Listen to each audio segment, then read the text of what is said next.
आज के इस चैप्टर में आपको हर लफ्ज के साथ एक तस्वीर मिलेगा। पिक्चर की मदद से हम इस चैप्टर को समझेंगे। Hey everyone, welcome back to my YouTube channel and Facebook page. Once again with the 504 book. Today we are going to talk about unit number 14 of 504 book with the synonyms, Urdu meanings and examples of each and every word.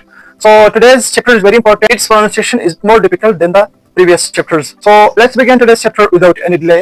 The first word is unruly. Unruly means disobedient, uncontrollable.